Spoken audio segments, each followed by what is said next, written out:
Hello students, how are you? Welcome to SCGA English classes by Dinesh Kumar Srivastav. Students, today in this video we are going to study the poem Amanda in English from the book Beehive. So let's start the poem. First of all, we read about the poetess. Robin McMocklean is an Australian author of books for children. तो ये जो poem है Amanda, तो इसकी जो poet हैं वो कौन है? एक महिला हैं, वो रॉबिन मैकमॉकक्लीन, और ये एक ऑस्ट्रेलियन राइटर हैं और स्पेशली जो बुक्स हैं वो चिल्ड्रेंस के लिए लिखती हैं, ये बच्चों के लिए। She was born on 28 February 1936 in New South Wales, और इनका जन्म कहाँ पर हुआ था? 1936 में, 28 फरवरी 1936 में ऑस्ट्रेलिया के न्यू साउथ वेल्स में हुआ था। And now resides near Melbourne, और अब वो मेलबोर्न में रहती हैं। She had her first short story published at the age of 16, और उन्होंने अपनी जो सबसे पहली जो स्टोरी थी वो 16 ईयर्स की एज में पब्लिश की थी। Several of her books have been listed for CBCA children's book of the year award, और उनकी कई बुक्स हैं इस तरह की जो CBCA यानी जिसको हम children's book of the year award कह सकते हैं, उसके लिए नॉमिनेट की गई हैं या उनके लिए लिस्टेड की गई हैं। Hating Alison, Ashley, half way across the galaxy, turn left and boss of the pool are some of our famous writing. तो ये जो नाम मैंने अभी लिए ये उनकी कुछ बुक्स हैं जो उन्होंने लिखी हैं। अब देखिए बच्चों, इंट्रोडक्शन पढ़ते हैं इस पोएम का। तो introduction: every child feels that he or she is controlled and instructed not to do one thing or another. तो बच्चों, हम जानते हैं कि हर बच्चा जब छोटा होता है तो उसको बहुत सारे इंस्ट्रक्शंस मिलते हैं, यानी हर बच्चा ये फील भी करता है कि उसको बहुत सारे इंस्ट्रक्शन दिए जा रहे हैं। किस बात के लिए? कि ये ना करो, वो ना करो।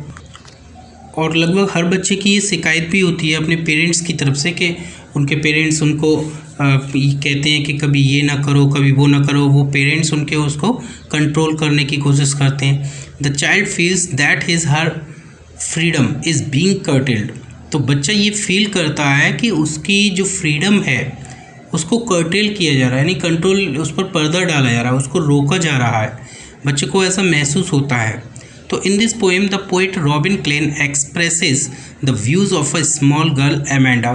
तो इस पोएम में जो हमारी पोइट हैं रॉबिन क्लेन, उन्होंने क्या किया है, एक छोटी सी लड़की है एमेंडा जिसका नाम है, उसी की जो व्यूज़ हैं इस बारे में उनको एक्सप्रेस किया है अबाउट लिबर्टी इन लाइफ। और ये व्यूज़ किस बारे में हैं? जीवन में लिबर्टी यानी कि फ्रीडम के बारे में, कि वो क्या फील करती है।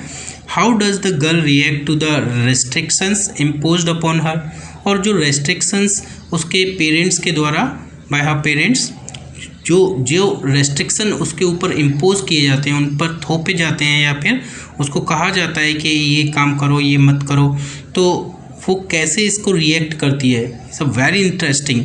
तो ये बहुत ही इंटरेस्टिंग पोएम है, आप इसको रीड करें अच्छे से।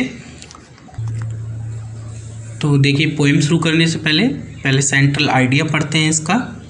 The greatest wealth that a child wants to possess is और हर फ्रीडम, यानी एक बच्चे के लिए सबसे बड़ा धन यानी सबसे अच्छी संपत्ति जिसको वो अपने पास रखना चाहता है या जो वो चाहता है वो क्या है? उसकी freedom.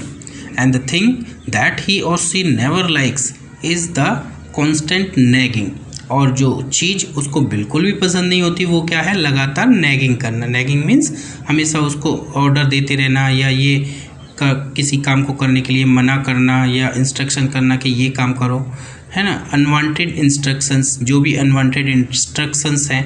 And even over protection of the parents, और कभी कभी जो पेरेंट्स अपने बच्चे को जो ओवर प्रोटेक्ट करते हैं तो वो भी उस बच्चे को कभी कभी वो अच्छी नहीं लगती। वो उसको लगता है कि वो उसको कंट्रोल कर रहे हैं, उसके फ्रीडम को कंट्रोल कर रहे हैं। Amanda is the story of a young girl who is constantly controlled and instructed to do one thing or the other by her parents. तो अमेंडा एक जो स्टोरी है एक ऐसी लड़की की, एक छोटी लड़की है जिसको लगातार उसके जो पेरेंट्स हैं उनके द्वारा कंट्रोल किया जाता है और इंस्ट्रक्शंस दिए जाते हैं कि किस काम को वो करे और नहीं करे। Every child wants to enjoy the dreamy and romantic world of his her own. Her childhood यानी हर बच्चा ये चाहता है कि उसका जो चाइल्डहुड है यानी उसका जो बचपन है वो बहुत ही ड्रीमी हो, यानी सपनों से भरा हुआ हो, है ना, रोमांटिक वर्ल्ड से भरा हुआ हो और वो उसको एंजॉय करे। She doesn't want to cut his romantic and fascinating world of her shorts। और वो अपना जो रोमांटिक और फैसिनेटिंग मीन्स क्या होता है, आश्चर्यचकित कर देने वाला, जो उसका वर्ल्ड है उसके ड्रीम का, है ना, वो उससे कट नहीं होना चाहती, यानी उससे अलग नहीं होना चाहती, वो हमेशा उसमें रहना चाहती है। एनी काइंड ऑफ इंस्ट्रक्शंस और इंटरफेरेंस कर्टेल्स हर फ्रीडम। किसी भी प्रकार का जो इंस्ट्रक्शंस हैं या किसी भी तरह का जो इंटरफेरेंस है, मतलब हस्तक्षेप, जैसे उसके पेरेंट्स उसे मना करते हैं तो वो क्या करता है, वो ये फील करती है कि ये सारी चीज़ें उसकी फ्रीडम को कर्टेल्स करती हैं, यानी उसको रोकती हैं। She doesn't want to be denied chocolate and wants to sit and behave exactly as she wants. She doesn't want, वो नहीं चाहती है कि उसको जो चॉकलेट है उनके लिए डिनाई किया जाए, और वो चाहती है वांट्स टू सिट, और वो जैसा वो चाहती है उसी से तरीके से वो बैठना चाहती है, उसी तरीके से वो बिहेव करना चाहती है, यानी वो चाहती है कि जैसे मैं चाहूँ वैसे बिहेव करूँ। She would rather indulge in fantasies, और वो अपने आप को स्पेशली जो फैंटेसीज होती हैं या कह सकते हैं इमेजिनेशंस होती हैं उनमें हमेशा अपने आप को इंडल्ज किए हुए होती है, यानी इन्वॉल्व कर लेती है। देन क्लीन हर रूम और हर शूज़, बजाय अपने जो रूम और अपने शूज़ को क्लीन करने के।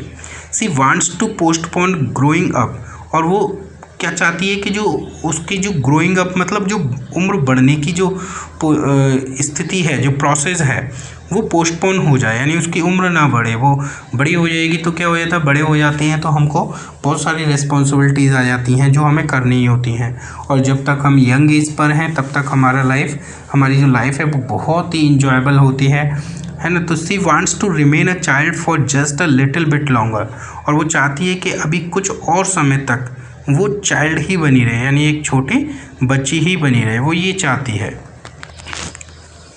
तो आइए शुरू करते हैं पोएम को। Don't bite your nails Amanda, don't hunch your shoulders Amanda, stop that slouching and sit up straight Amanda. तो ये कौन बोल रहा है, ये जो बातें हैं ये एमेंडा की जो मदर है वो बोल रही हैं। तो यहाँ बाइट मीन्स क्या होता है, bite means using teeth to cut something. अक्सर हम क्या करते हैं, अपने दांतों से कुछ चीज़ें, जैसे पेन मुंह में ले लिया और उसी को ही काट रहे हैं, या बहुत सी चीज़ें मुंह में ले ली और उसको काटने लग जाते हैं। और हंच मीन्स क्या होता है, लोअर डाउन, यानी अपने किसी चीज़ को नीचे की तरफ कर लेना। And slouching means bending down, मतलब नीचे की ओर झुक जाना। एंड स्ट्रेट का मतलब बिल्कुल सीधे, अपरेक्ट, इरेक्ट, या फिर कह सकते हैं अपराइट। तो एमेंडा की जो मदर हैं, उसकी मदर उससे कहती हैं don't put your nails in your mouth and bite them. तो एमेंडा क्या कर रही है, वो अपने नेल्स को अपने मुंह में ले रही है और उनको खा रही है, अपने दांतों से काट रही है। तो वो कहती है कि एमेंडा ये क्या कर रही हो, क्या बैड हैबिट कर रही हो, तुम अपने नेल्स को अपने माउथ से, अपने दांतों से या अपने मुंह में लेकर के उनको मत काटो। Don't hunch your shoulders Amanda and don't lower down your shoulders, means तुम्हारे जो शोल्डर्स हैं उनको लोअर डाउन मत करो, नीचे की तरफ मत करो। यानी अक्सर बच्चे यूँ अपने जो शोल्डर्स होते हैं उन्हें नीचे की तरफ झुका करके बैठ जाते हैं, तो वो कहती है कि ऐसा मत करो। एंड सिट अप स्ट्रेट, और बिल्कुल स्ट्रेट होकर के बैठो, है ना, बिल्कुल झुक करके मत बैठो, बिल्कुल स्ट्रेट होकर के। Stop that slouching and sit up straight, मतलब ये जो स्लाउचिंग करना है, नीचे की ओर झुक करके बैठना है, इसे बंद करो और बिल्कुल स्ट्रेट होकर के, बिल्कुल अपराइट होकर के बैठो। So read the explanation. Amanda is biting her nails, her mother ask her not to do so, not does the mother want that she should hunch her shoulders down, she wants her to sit straight. Amanda seems to be dropping her body towards one side. Her mother wants her to adopt the right posture and sit up straight. Means उसकी mother क्या चाहती है कि वो right posture में बैठे, बिल्कुल straight होकर के बैठे, अपने जो शोल्डर्स हैं उनको बेंड करके नीचे की ओर झुका के नहीं बैठे, वो अपने शोल्डर्स को एक तरफ झुका करके बैठ जाती है और वो अपने नेल्स को चबा रही होती है, तो वो कहती है कि वो अपने नेल्स को भी ना चबाए। तो ये सारी बात वो वांडा से कहती है। तो देखिए नेक्स्ट स्टेंजा देखते हैं इसका। तो अमेंडा की मदर ने उससे कहा बहुत सारे काम जो कि न करने चाहिए उसको।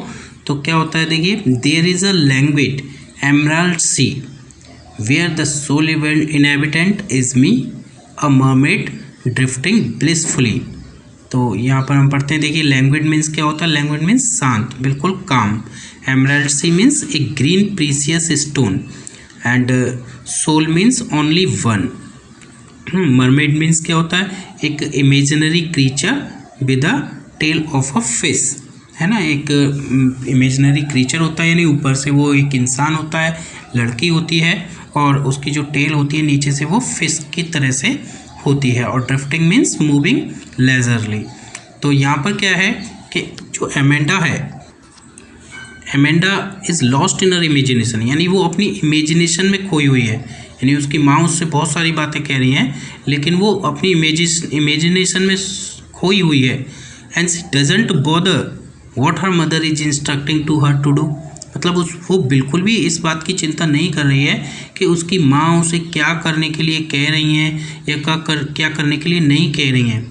वो केवल इमेजिन्स करती है। वो केवल क्या इमेजिन कर रही है, वो ये इमेजिन कर रही है कि वो क्या है, एक स्मॉल आइलैंड में है जहाँ पर जो सी है वो क्या है, बिल्कुल काम है, यानी जो समुद्र है उसको एमराल्ड कहा गया है। एमराल्ड का मतलब ग्रीन, तो जैसे ग्रीन सी हो गया है, वो क्या हो गया है, क्योंकि वो एमराल्ड जो होता है वो एक ग्रीन कलर का स्टोन होता है और उसकी वजह से उसके आसपास का जो वाटर है वो भी ग्रीन जैसा लग रहा है। तो वो ये इमेजिन करती है कि वो कहाँ पर है, एक ग्रीन सी में है जो कि बिल्कुल लैंग्वेज है, बिल्कुल काम है, शांत है। और जहाँ पर अकेला जो इनहेबिटेंट्स है, इनहेबिटेंट मीन्स रहने वाला, जो वहाँ की जो निवासी है, कि वो एकमात्र, यानी जो एमेंडा है वही एकमात्र वहाँ की इनहेबिटेंट है, वही वहाँ पर रहती है। और वो क्या है, वो अपने आप को क्या मानती है, एक मरमेड मानती है ना। एक मरमेड का मतलब जो क्रीचर जिसकी ऊपर से वो लड़की है और नीचे से वो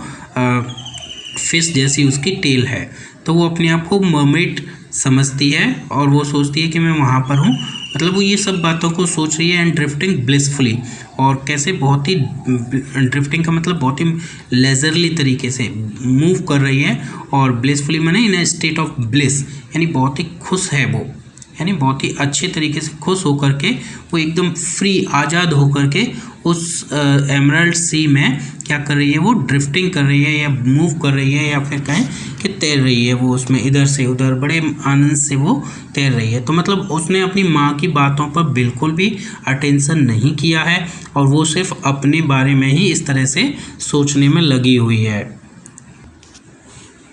now the third stanza, and in this stanza again her mother asked her something. Did you finish your homework, Amanda? Did you tidy your room, Amanda?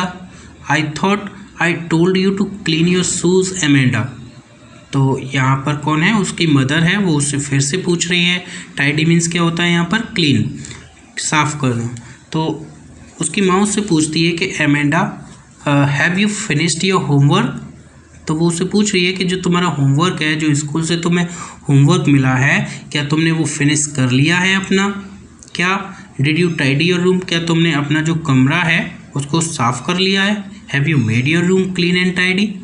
तो वो उससे पूछ रही है I thought I told you to clean your shoes, और शायद मैं सोचती हूँ कि मैंने तुम्हें अपने शूज़ साफ़ करने के लिए भी कहा था, but I think you haven't clean them yet, लेकिन मुझे लग रहा है कि तुमने अभी तक उनको क्लीन नहीं किया है।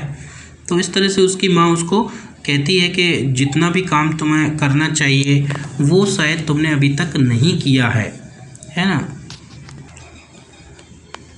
Now the fourth stanza, I am an often roaming the street, I pattern soft dust with my हस्ट bare feet, The silence is golden. The freedom is sweet. Often means a person, a boy or girl who has no one to look after him or her, or without parents we can say. Roaming means wandering, moving about here and there. And pattern means design. Soft dust means soft scent.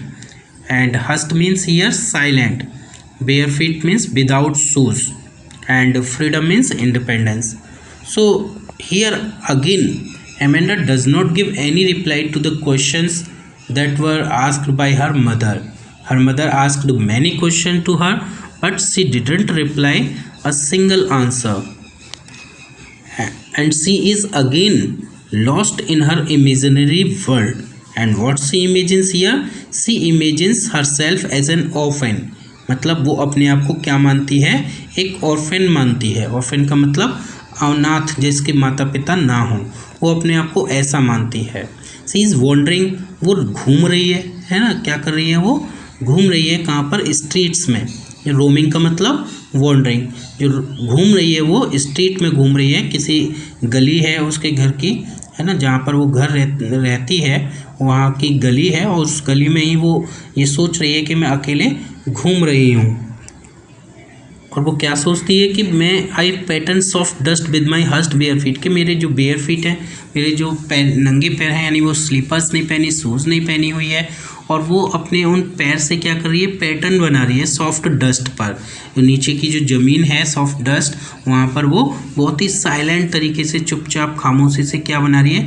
Pattern बनाती है. जैसा कि आप अक्सर देखते हैं कि नीचे बालू हो या बिल्कुल थोड़ी हल्की हल्की जो वेट हो, वो हल्की सी, ज़्यादा नहीं लेकिन थोड़ी सी, तो जब हम उस पर से चलते हैं तो क्या होता है? उस पर हमारे पैरों के निशान बन जाते हैं. और अक्सर बच्चे आपने देखे होंगे कि जब हम बच्चे होते हैं तो हम क्या करते हैं? एक पैर बनाते हैं, फिर उसके आगे दूसरा पैर रखते हैं, तो वो पैर के निशान बन जाते हैं. तो वो एक तरह का पैटर्न बन जाता है, एक तरह की डिज़ाइन बन जाती है ना. तो वो ये करता है. The silence is golden and the freedom is sweet. और वो क्या फील करती है कि जो साइलेंस है ना, वो एकदम गोल्डन है, गोल्ड के समान, यानी बहुत ही गोल्डन मीन्स ये बहुत ही सुखद है, अच्छी है. और फ्रीडम क्या है? Sweetest thing in the world. यानी वो सोचती है कि जो फ्रीडम होती है वो संसार की सबसे स्वीटेस्ट थिंग है. तो ये जो चीज़ है फ्रीडम, वो उसको मिलनी चाहिए, तो वो ऐसा सोचती है. Now next stanza, and it is again from her mother. Don't eat that chocolate Amanda. Remember your acne, Amanda? Will you please look at me when I'm speaking to you, Amanda? So again Amanda's mother is giving instructions to her and she is saying don't eat that chocolate, Amanda. मतलब Amanda उस chocolate को मत खाओ, है ना. और वो कहती है remember you have acne, means तुम्हारी एक्ने है. एक्ने मीन्स पिंपल्स, यानी तुम्हारे चेहरे पर पिंपल्स हैं. तुम्हें ये बात नहीं भूलनी चाहिए. एंड मस्ट बी केयरफुल, तुम्हें केयरफुल भी रहना चाहिए, है ना. अगर तुम केयरफुल नहीं रहोगी तो क्या होगा कि ये चॉकलेट्स लगातार खाती रहोगी. वो चॉकलेट खा रही है, वो कहती है को चॉकलेट खाती रहोगी लगातार, तो क्या होगा? तुम्हारे और भी ज़्यादा एक्ने यानी पिंपल्स हो जाएंगे. और वो साथ ही साथ उससे पूछती हैं कि will you please look at me when I am speaking to you. Means क्या हो रहा है कि उसकी जो अमेंडा की जो मदर हैं वो बार बार उनसे ढेर सारे क्वेश्चंस किए जा रहे हैं, इसको इंस्ट्रक्शन दिए जा रही हैं. बट अमेंडा है, she has lost in her own dream. वो तो अपने ख्यालों में ही खोई हुई है. वो बिल्कुल भी मदर के जो क्वेश्चंस हैं उन पर बिल्कुल भी ध्यान नहीं देती. तो वो कहती है will you please look toward me. क्या तुम मेरी तरफ देखोगी? When I am asking to you, और मैं तुमसे पूछ रही हूँ, मैं लगातार तुमसे पूछी जा रही हूँ, और तुम मेरी तरफ देखोगी या नहीं देखोगी? तो अमेंडा की मदर उससे बार बार ये पूछ रही हैं. बट लेकिन अमेंडा है, उस पर कोई भी फ़र्क नहीं है, उसकी माँ का कोई भी उस पर असर नहीं हो रहा है. वो इतने सारे क्वेश्चंस कर रही हैं. देखिए next stanza, I am Rapunzel, I have not care, life in a tower is tranquil and rare, I'll certainly never let down my bright hair. Here, tower means minaret and tranquil means very peaceful. Rare, you know, very unusual things. That is called rare. And certainly means definitely, and bright means shining. So again here Amanda, instead of giving any reply to the question asked by her mother, loses herself in her imaginary world of dreams. मतलब यहाँ पर भी बांडा बिल्कुल भी अपनी mother के जो questions हैं उन पर बिल्कुल भी ध्यान नहीं दी हुई है और वो सिर्फ अपने इमेजिनरी वर्ल्ड में खोई हुई है। वो अपने आप को इमेजिन कर रही है कि मैं कौन हूँ, मैं एक रेपेंजल हूँ, है ना। रेपेंजल एक इंग्लिश पुराना एक प्ले है, उसकी एक कैरेक्टर है ना, एक लड़की है ना, जिसको क्या होता है तो वो इमेजिन करती है कि मैं तो भाई रेपेंजल हूँ। रेपेंजल कौन है, मैंने बताया अभी कि एक पुराना प्ले है, उसका एक कैरेक्टर है जिसमें रेपेंजल को एक लड़की थी, उसको एक विच यानी कि एक चुड़ैल पकड़ के ले जाती है और एक बड़ी सी टावर में वो क्या करती है, उसको वहीं पर कैद कर देती है। और फिर क्या होता है कि उस रेपेंजल है, उसके जो बाल थे वो बहुत बड़े बड़े थे और बहुत ही सुंदर बाल थे, है ना। तो वो उस टावर से क्या करती है, जहाँ पर वो उसे बंद कर देती है, वहाँ से अपने बालों को वो नीचे गिरा देती है। वो सोचती है कि उसकी माँ जब वहाँ से निकलेगी तो वो मेरे बालों को देखेगी कि इतने लंबे बाल हैं, ये तो ज़रूर रेपेंजल के ही होंगे, मेरी बेटी के होंगे। और फिर वो उन बालों को पकड़ करके ऊपर चढ़ाएगी और मुझको यहाँ से ले जाएगी। तो वो कहती है कि मैं एक रेपेंजल हूँ, आई हैव नॉट केयर, यानी वो कहती है कि मैं एक बिल्कुल रेपेंजल की तरह हूँ। और she does not care for anybody, और वो कहती है मैं किसी की भी परवाह नहीं करती हूँ, है ना। Life in tower is tranquil and rare, और वो कहती है मेरी लाइफ तो इस टावर में, ये जो मुझे बंद कर दिया, यानी वो सोच रही है कि मैं एक टावर में हूँ और मुझे किसी चुड़ैल ने बंद कर दिया है। तो वो कहती है यहाँ की जो लाइफ है वो बहुत ही ट्रैंक्विल है, पीसफुल है एंड रेयर है, यानी अनयूजुअल है, यानी सभी लोगों की जो लाइफ होती है उनसे बिल्कुल डिफरेंट है, मुझे बहुत पसंद है। I will certainly never let down my bright hair, और वो कहती है कि मैं अपने जो ब्राइट हेयर है रेपेंजल की तरह, जिस तरह से उसने अपने ब्राइट हेयर को नीचे गिरा दिया था जिससे कि माँ उसके ऊपर आ जाए, वो कहती है मैं अपने बालों को कभी भी नीचे नहीं ले जाऊंगी। मैं नहीं चाहती कि मेरी माँ यहाँ पर आए और मुझको यहाँ से वापस ले जाए, मैं तो सिर्फ यहीं पर रहना चाहती हूँ। यानी वो सिर्फ अपने ऐसे विचारों में खोई हुई है, उसकी माँ उसे लगातार कही जा रही है लेकिन उस पर कुछ भी उसका असर नहीं है और वो सिर्फ इन्हीं सब बातों के बारे में सोची जा रही है।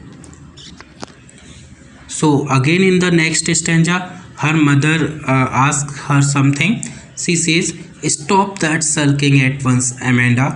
You are always so moody, Amanda. Anyone would think that I nagged at you, Amanda." So sulking means here feeling unhappy, and moody means a person who is unstable by nature, means who doesn't have any stability in his mind. And nagging means here taunting और troubling to anybody, यानी किसी को taunt करना या किसी को trouble करना। तो यहाँ पर वो क्या हो रहा है कि उसकी जो मदर है वो उसे फिर से कह रही है stop that sulking at once Amanda, means Amanda not to look unhappy and sad. Sulking means feeling unhappy, यानी वो अपने आप को बिल्कुल ऐसे बिठाई हुई है कि जैसे कितनी दुखी है, परेशान है। तो उसकी माँ कहती है कि तुम ऐसे मत बैठो कि तुम बिल्कुल अनहैप्पी और सैड लग रही हो, ऐसे इस तरीके से मत बैठो, है ना। और वो क्या कहती है कि you are always so moody Amanda, means Amanda you always Amanda has been very moody and of unstable nature, यानी अमेंडा हमेशा से कैसी थी, मूडी थी, अनस्टेबल नेचर की थी। तो उसकी माँ उससे कहती है कि इतनी मूडी और अनस्टेबल नेचर की तुम मत बनो। Anyone would think that I nagged at you, means she ask her cheer again, यानी उससे कहती है कि वो खुश होकर के बैठे, अदरवाइज पीपल क्या सोचेंगे, people will blame her mother of nagging, यानी उसके जो मदर के जो आसपास के जो लोग हैं वो उसकी मदर पर क्या करेंगे, एक तरह से ब्लेम लगाएंगे कि वही है जो अपनी बेटी को हमेशा नैग करती रहती है, उसको ट्रबल करती रहती है, यानी कि परेशान करती रहती है। तो ये उसकी माँ उसको सोचती है और उसे कहती है कि तुम इस तरीके से मत बैठो, बिल्कुल दुखी सी होकर के, परेशान सी होकर के। तो इस तरह से अमेंडा की मदर ने उससे बहुत सारे क्वेश्चंस किए, बहुत बार पूछा क्या कि ये करो वो करो, और अमेंडा है वो उसके किसी भी क्वेश्चन का आंसर नहीं देती है, इनफैक्ट वो उसके बातों को सुनती ही नहीं है कि उसकी मदर उससे क्या कह रही है। उसकी मदर ने ये भी कह दिया कि जो पीपल हैं, अदर पीपल हैं, वो उसको ब्लेम करेंगे कि वो हमेशा उसको परेशान करती रहती है। लेकिन एमेंडा को कोई मतलब नहीं है कि वो अपनी माँ की बातों को सुने और उसके अकॉर्डिंग कुछ वर्क करे। तो स्टूडेंट्स, अब इसकी जो पोएटिक डिवाइसेस हैं उनके बारे में समझ लेते हैं। तो इसमें देखिए कुछ स्टेंजा हैं जो कि उसकी जो एमेंडा है उसकी मदर के द्वारा बोले गए हैं, और कुछ स्टेंजा हैं जो कि एमेंडा के द्वारा हैं। तो जो एमेंडा की मदर के द्वारा हैं उनकी जो राइमिंग स्कीम है वो बिल्कुल सेम है, और जो उसने एमेंडा ने के जो स्टेंजा हैं और उनमें राइम स्कीम बिल्कुल अलग है और वो सेम है। जैसे अगर हम बात करें जो स्टेंजा उसकी माँ के द्वारा बोले गए हैं, तो देखिए इसमें एक ये स्टेंजा है जिसकी लास्ट जो लाइन है उसमें क्या दिया हुआ है, एमेंडा एमेंडा एंड एमेंडा। तो ये इसमें बिल्कुल सेम राइम स्कीम है, हम इसको कह सकते हैं ए, तो इस तरीके से कह सकते हैं। तो ये इसकी राइमिंग स्कीम हो गई। और ये लेते हैं ये वाला स्टेंजा है, देखिए ये भी उसकी मदर के द्वारा बोला गया है, और इसमें भी हम देखते हैं कि क्या है, इसमें भी देखिए एमेंडा है। Did you finish your homework Amanda, did you tidy your room Amanda, I thought I told you to clean your shoes Amanda. तो यहाँ पर तीनों के लास्ट में क्या आ रहा है, एमेंडा आ रहा है। तो बिल्कुल सेम राइम स्कीम है। और देखिए ये नेक्स्ट एक और स्टेंजा जो उसकी माँ के द्वारा बोला गया, जैसे don't eat that chocolate Amanda, remember your acne Amanda, will you please look at me when I am speaking to you. तो ये स्टेंजा है, इसमें भी देखिए सभी में लास्ट में क्या आ रहा है, एमेंडा आ रहा है। तो ये उसकी माँ के द्वारा बोला गया है। और उसके बाद ये लास्ट स्टेंजा था, इसमें भी देखिए stop that sulking at once Amanda, you are always so moody Amanda, anyone would think that I nagged at you Amanda. तो इन सभी में तीनों में क्या आ रहा है, एमेंडा आ रहा है लास्ट में। तो तीनों की जो ये सारे जो स्टेंजा हैं जो उसकी मदर के द्वारा बोले गए हैं, तो सभी की जो राइमिंग स्कीम है वो बिल्कुल सेम रहेगी। अब देखिए ये स्टेंजा है, ये स्टेंजा एमेंडा के बारे में है, एमेंडा की तरफ से है कि there is language emerald sea where the sole inhabitant is me a mermaid drifting blissfully. तो इसमें सी, मी और ब्लिसफुली ये एक अलग स्टेंजा है, और इस अलग स्टेंजा में एक अलग राइमिंग स्कीम है। तो यहाँ पे सी, मी देखिए एक जैसे हैं, और ब्लिसफुली ये भी ई का साउंड तीनों लाइन में लास्ट में आ रहा है। तो ये स्टेंजा किसका है, जो एमेंडा की तरफ से है। अब देखिए ये एक और स्टेंजा है जो एमेंडा के लिए है।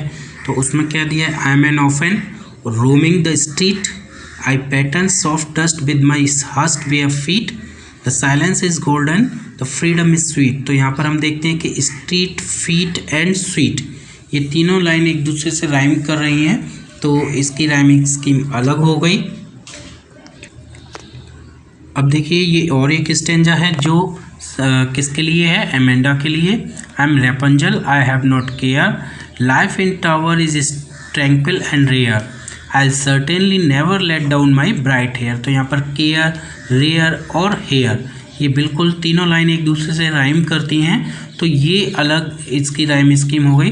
तो जो हम यहाँ पर क्लियर हो गया कि जिस तरीके से उसकी माँ ने जो स्टेंजा कहे हैं उनकी राइमिंग स्कीम अलग है, और जो इसने जो स्टेंजा कहे हैं यानी एमेंडा ने, तो उनकी राइमिंग स्कीम बिल्कुल अलग है। Now we will read about the other poetic devices used in the poem. So first of all, talk about anaphora. What is anaphora? It is a repeated use of word at start of the two or more lines. So you can see in this first stanza, it is the first stanza of the poem. Here you can see both the two lines are beginning with the same word, don't and don't. So what poetic device is used here? It is anaphora. Next poetic device is used here is assonance. Assonance, you know, use of vowel sounds. So you can see that O sound, don't hunch your shoulders. You can see here don't में भी O आया है, your में भी O आया है, और shoulders में भी O आया है। तो यहाँ पर O साउंड जो कि एक वॉवेल है उसका बार बार रिपीट होना क्या होता है, एसोनेंस होता है ना। और साथ ही साथ हम राइमिंग स्कीम हम पहले भी बता चुके हैं इसकी ए AABA और CCC। क्या राइमिंग स्कीम होगी इनकी? AABA और CCC। ये जो एमेंडा की मदर के द्वारा जो बोले गए हैं उनकी राइमिंग स्कीम AABA है, और जो एमेंडा के द्वारा बोले गए स्टेंजा हैं उनकी राइमिंग स्कीम क्या है? CCC। अब देखिए सेकेंड स्टेंजा में ये जो वर्ड है एमराल्ड सी, तो यहाँ पर कौन सा पोएटिक डिवाइस यूज़ किया है? यहाँ पर है मेटाफर, क्योंकि यहाँ पर क्या है? मेटाफर इसका emerald sea, it is for green colour of sea and being similar to the colour of emerald. जो एमराल्ड जो एक वो होता है, रत्न होता है, जेम्स होता है, उसका कलर कैसा होता है? ग्रीन होता है। और यहाँ पर जो सी है उसका कलर भी क्या मान लिया गया है? ग्रीन मान लिया गया है। तो इस तरीके से कह सकते हैं कि यहाँ पर क्या है? मेटाफोर है। मेटाफोर का यहाँ पर एक तरह से कंपेयर हो रहा है एमराल्ड सी का एमराल्ड से। नेक्स्ट है यहाँ पर देखिए ड्रिफ्टिंग ब्लिसफुली। तो इस लाइन में कौन सा पोएटिक डिवाइस यूज किया गया है? इमेजरी। तो इमेजरी आप जानते हैं जिसमें हम सिर्फ इमेजिन कर लेते हैं, केवल एक इमेजिनेशन, एक पिक्चर इमेजरी बन जाती है। तो ड्रिफ्टिंग ब्लिसफुली मतलब बहुत ही स्लोली और हैप्पी तरीके से मूव करते हुए। तो ये एक जो मरमेड है वो पानी में जब मूव करती है तो क्या होता है? एक इस तरह की जब हम सोचते हैं तो एक पिक्चर सी हमारे माइंड में आ जाती है। तो यहाँ पर कौन सी हो गई? इमेजरी हो गई।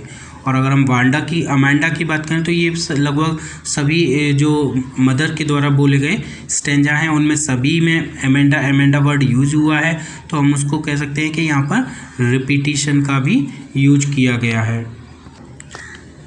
इसके अलावा देखिए इस स्टेंजा में यहाँ पर एक लाइन दी हुई है, stop that slouching and sit up. तो इस लाइन में ऑलिट्रेशन है, क्योंकि यहाँ पर एस का जो साउंड है, स का जो साउंड है वो बार बार रिपीट हो रहा है। स्टॉप, स्लाउचिंग एंड सिट, तो ये तीन वर्ड हैं जहाँ पर एस साउंड रिपीट हो रहा है। तो इसमें हम कहेंगे कि यहाँ पर क्या है? ऑलिट्रेशन है। तो स्टूडेंट अब देखिए इन स्टेंजाज में क्या है? इसमें देखिए शुरू में एनएफ हो रहा है, मतलब repeated use of a word at start of 2 और मोर लाइन्स। तो यहाँ पर आप देख सकते हैं कि डिड यू फिनिश और डिड यू टाइडी। तो यहाँ पर डिड यू से दोनों लाइन्स शुरू हो रही हैं। तो यहाँ पर क्या हुआ? एनाफोरा हुआ, ठीक है। साथ ही साथ यहाँ पर एक एसोनेंस भी है, मैंने बताया था use of vowel sound.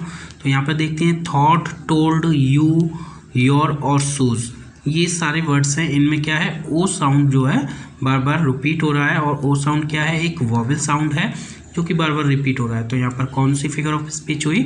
Assonance हुई। नेक्स्ट देखिए इसी में मेटाफर है।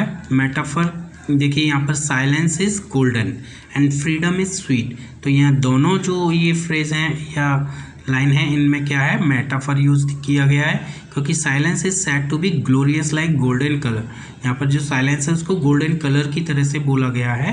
And freedom is said to be sweet in taste, और फ्रीडम को क्या कहा गया कि जैसे मानो वो टेस्ट में बहुत ही स्वीट हो, एकदम मीठे की तरह से उसको कहा गया है। तो यहाँ पर क्या हुआ? मेटाफर हुआ। अब देखिए इन स्टेंजा में देखते हैं, यहाँ पर हम देखते हैं कि यहाँ पर एक रेपंजल ये जो वर्ड दिया हुआ है इसमें क्या है? एक एल्यूजन है। एल्यूजन का मतलब एक भ्रम, ये भी एक फिगर ऑफ स्पीच होता है, पोएटिक डिवाइस। यहाँ पर क्या? Use of famous fairy tale character, ये एक फेरी टेल है उसका करेक्टर है रेपंजल, जो कि रियल में नहीं है, ठीक है। इसके साथ ही साथ यहाँ पर देखिए एसोनेंस भी हमको दिखाई दे रहा है, यूज ऑफ वोवेल साउंड। यहाँ पर ई और ओ दोनों हैं। इसमें देखिए will you please look at me when I am speaking to you. तो यहाँ हम देखते हैं कि ओ जैसे यू में और लुक में है ना, टू में और यू में, यहाँ पर ओ साउंड रिपीट हो रहा है, और ई लुक रिपीट हो रहा है प्लीज़ में, मी में, व्हेन में और स्पीकिंग में। इन वर्ड्स में क्या साउंड रिपीट हो रहा है? ई का साउंड रिपीट हो रहा है। तो इस तरह हम देखते हैं कि यहाँ पर एसोनेंस भी है ना, और एक कॉन्सोनेंस भी है। यहाँ पर यूज़ ऑफ साउंड आर भी आ रहा है। आर क्या है? एक ये कॉन्सोनेंट साउंड है। तो जहाँ पर कॉन्सोनेंट साउंड रिपीट होता है तो वहाँ पर क्या होता है? कॉन्सोनेंस होता है। तो यहाँ हम देखते हैं I am Rapunzel, I have not a care bright hair. तो यहाँ पर आर जो वर्ड है या लेटर है वो रिपीट हो रहा है। रेपंजल में आर है ना, केयर में है, ब्राइट में है और हेयर में है। ठीक है। और बाकी एमेंडा का तो यहाँ पे रिपीटिशन हमको दिख ही रहा है, जो उसकी माँ के द्वारा कहा हुआ स्टेंजा है। अब देखिए ये लास्ट स्टेंजा है, इसमें क्या है, देखिए ऑलिट्रेशन है, इसमें लिखा हुआ स्टॉप दैट सल्किंग। तो यहाँ पर एस साउंड रिपीट हो रहा है, स्टॉप का एस और सल्किंग में एस, तो ये रिपीट हो रहा है, तो यहाँ पर ऑलिट्रेशन है। इसके अलावा एमेंडा का रिपीटिशन तो है ही है। तो इस तरह से ये पोइटिक डिवाइसेस भी हमारी कंप्लीट हो गई। तो स्टूडेंट्स आई थिंक कि ये पोएम आपको पूरी तरह से समझ में आ गई होगी। इसकी जो पोइटिक डिवाइसेस हैं वो भी आपको समझ में आ गई होंगी। अगर फिर भी आपको किसी भी तरह का कोई डाउट हो तो आप मुझे व्हाट्सएप पर सेंड कर सकते हैं। So thank you student for watching this video.